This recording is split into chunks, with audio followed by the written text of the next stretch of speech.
Hello everyone, আমি আবারও চলে এসেছি তোমাদের কাছে আমার চ্যানেলটি নিয়ে। তোমরা কেমন আছো? আশা করি তোমরা ভালোই আছো। আমরা ভালো আছি। আমি আরেকটি ছোট্ট ভিডিও নিয়ে চলে এলাম তোমাদের কাছে। কেমন লাগে একবার দেখে নেওয়া যাক। তো আমাদের একটা খুড়তুতো ভাইয়ের শালার বিয়ের বহবাতে আমরা গিয়েছিলাম, তারই একটা ছোট্ট ভিডিও তোমাদের সামনে আমি শেয়ার করছি। তা আমরা বাড়ির সবাই বেরিয়ে গেছিলাম সন্ধেবেলায়। আমি, আমার ছেলে বাইকে করে, আর বাড়ির সবাই একটা গাড়িতে করে সেখানে গেছিলো। তা প্রচণ্ড ঠান্ডাও পড়েছিল। ঠান্ডায় আমি, আমার ছেলে জ্যাকেট পরে গেছিলাম। সেখানে গিয়ে আমাদের ড্রেসটা পাল্টে নিয়েছিলাম, কারণ বাইক চালাতে গেলে প্রচণ্ড ঠান্ডা লাগে। তাই আমরা জ্যাকেট পরেছিলাম। সেখানে গিয়ে আমাদের ড্রেসটা পাল্টে নিয়েছিলাম। পাল্টে আমরা যখন সেখানে পৌঁছে গেছিলাম, পৌঁছে যাওয়ার পরে এক শালার সঙ্গে দেখা হয়ে গেল।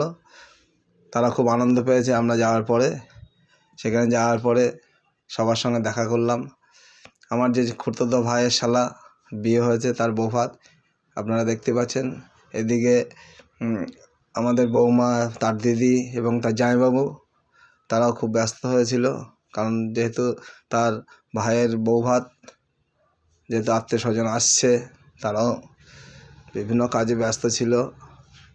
আমরা একটু কফি খেয়েছিলাম, পাশেই প্রচণ্ড ঠান্ডা পড়েছিল। তাই সেখানে আমার পাশে আমার ভাইজি, দাদা সেখানে ফুচকা খেলো। আমিও আমার ওই খুড়তুতো ভাইয়ের সঙ্গে ফুচকা খেলাম।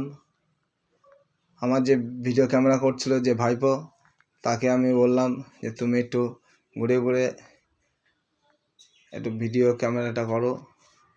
সে চারিদিকে ঘুরে একটু ভিডিও ক্যামেরা করে সবাইকে দেখানোর চেষ্টা করেছে। এই সেই আমার খুড়তুতো ভাই, যার শালার বিয়ের বৌভাত আজকে। এই যে আমাদের বাড়ির সদস্যরা, সবাই মহিলা সদস্যরা, তারা নতুন বউর সঙ্গে ফটো তোলায় ব্যস্ত হয়ে পড়েছিল। তাই আমাদের সেই ভাইপো দেখানোর চেষ্টা করেছে মোবাইল।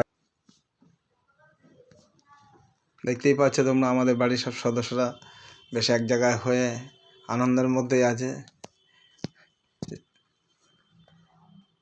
এদিকে আমাদের এক শালা, সে আনন্দে মেতে রয়েছে।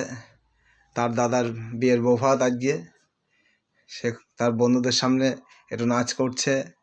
আমাদের এক ভাইজি, সে আবার ফটো তোলায় ব্যস্ত, সেলফি ফটো। হঠাৎ করে দেখি আমাদের সেই শালার বন্ধুরা, এটা একটা মজার ব্যাপার, তারা একদম সমস্ত কিছু নিয়ে চলে এসছে। একদম জলের বোতল থেকে আরম্ভ করে ঝাঁটা, আয়না, যা লাগে একটা সংসারে, নতুন সংসারে যা লাগে, আমার দেখেও খুব ভালোই লাগছে যে তারা সমস্ত কিছু নিয়ে এসে তার হাতে দিচ্ছে। একটা আনন্দের ব্যাপার আর কি। তা বেশ কিছু সময় পরে আমরা একটু খাওয়ার টেবিলে চলে গেলাম। সেখানে আমরা দেখলাম একটা জিনিস, যে যারা ক্যাটারিং করছিল তাদের ড্রেসটা এত সুন্দরই লাগছিল। এই যে আমার ভাইজি, সে অনেক আগের থেকেই ব্লগ করে, কিন্তু আমি নতুন ব্লগ করা শুরু করেছি। এই যে আমার দাদা, বৌদি, বোন, আমার ছেলে, আমার মেয়ে, তারপরে এই যে তোমাদের বৌদি, সবাই আমরা একসঙ্গে খেতে বসেছিলাম। যাই হোক, ভিডিওটা কেমন লাগলো তোমরা জানিও। আমি শেষে একটি মিষ্টি খেয়ে আজকের ব্লগটি শেষ করছি। টাটা।